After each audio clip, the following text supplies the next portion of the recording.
Quando você cria uma empresa, você não está só abrindo um CNPJ.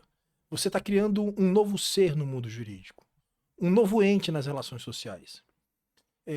Esse ente, ele não é você. Ele passa a existir de forma autônoma, com patrimônio próprio, com direitos próprios e com responsabilidades próprias. Essa empresa, ela só se torna produtiva a partir de dois elementos fundamentais, que na economia a gente costuma chamar de fatores de produção. O primeiro é o capital. É o dinheiro que os sócios colocam na empresa. O segundo é o trabalho dos empregados, dos colaboradores, dos prestadores de serviços e, eventualmente, do sócio que trabalha na empresa. Sem capital, a empresa ela nem nasce. Sem trabalho, a empresa não funciona. E cada um desses fatores é remunerado de forma diferente. O trabalho, ele é remunerado por salário.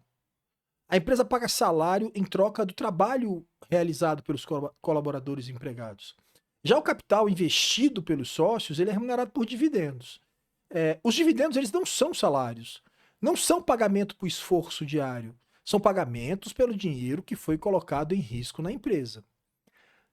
Agora, em muitas empresas brasileiras, especialmente nas de um único dono, né, normalmente as empresas chamadas de empresas limitadas, o sócio também trabalha na empresa. No fim das contas, ele recebe duas rendas diferentes. Pelo trabalho que ele realiza, ele recebe uma coisa que se chama prolabore, que funciona como uma espécie de salário. Pelo capital que ele investiu, pela grana que ele botou na empresa, para que a empresa se constituísse, ele recebe dividendos. Essa separação ela é fundamental, ela é essencial. Porque o salário remunera o trabalho, prolabore remunera o trabalho dos sócios e dividendo remunera o capital investido. São naturezas diferentes de renda. Então veja, nós temos entes diferentes, empresa sendo um ente, sendo uma pessoa, e o sócio sendo outra pessoa. A empresa remunera o sócio de duas formas. Ela remunera o sócio através do prolabore, que é pelo trabalho que o sócio faz na empresa, se é que ele trabalha na empresa, e ela devolve uma remuneração, um valor pelo capital que o sócio investiu, que são os dividendos. Tudo bem?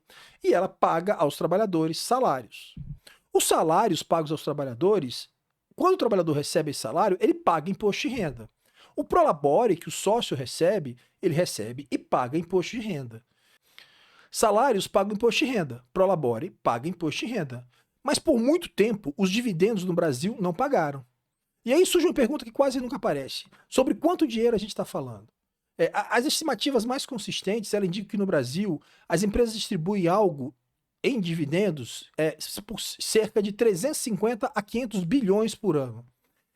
Se a gente usar um número conservador, não é nenhuma média, é um número conservador entre esses dois, vamos estimar que sejam distribuídos 400 bilhões de reais por ano de dividendos. Isso equivale a cerca de 3,5% a 5% de tudo que é produzido no Brasil, do PIB brasileiro. Agora, bora pensar junto. Se esse valor fosse tributado com alíquotas parecidas com as usadas nos países mais equilibrados do mundo, especialmente os países da OCDE, nada radical, nada fora do padrão internacional, com uma alíquota de cerca de 15%.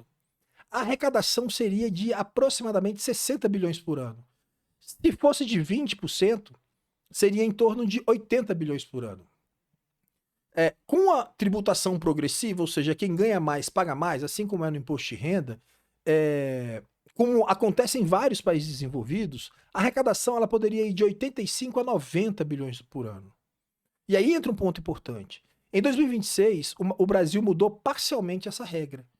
Depois de décadas de isenção total, o país passou a tributar os dividendos, mas de uma forma bem limitada, ainda bem suave.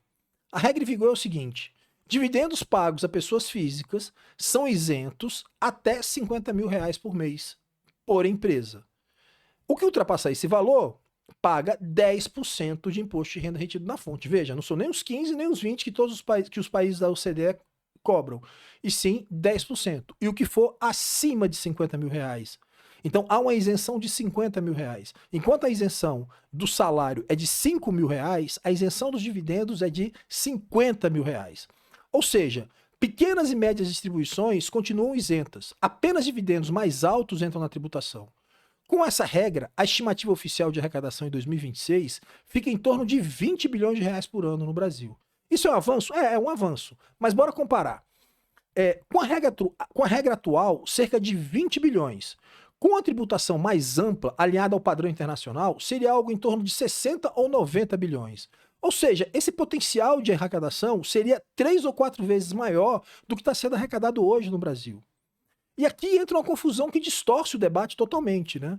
Muita gente pensa nisso a partir da empresa familiar, onde tudo se mistura.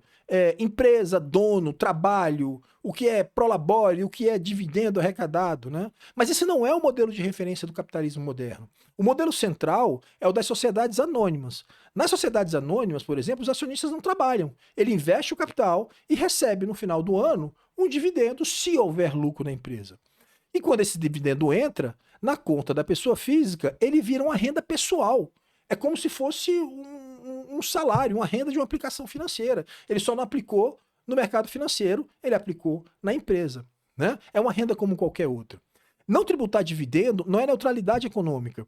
É uma escolha distributiva. Uma escolha que faz com que quem vive de trabalho pague imposto. E quem vive principalmente de capital, muitas vezes não paga imposto.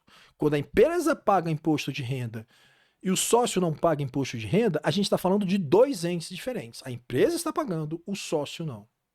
Reconhecer isso não é punir o empreendedor, é apenas tratar trabalho e capital com coerência tributária. Muito obrigado. Até a próxima.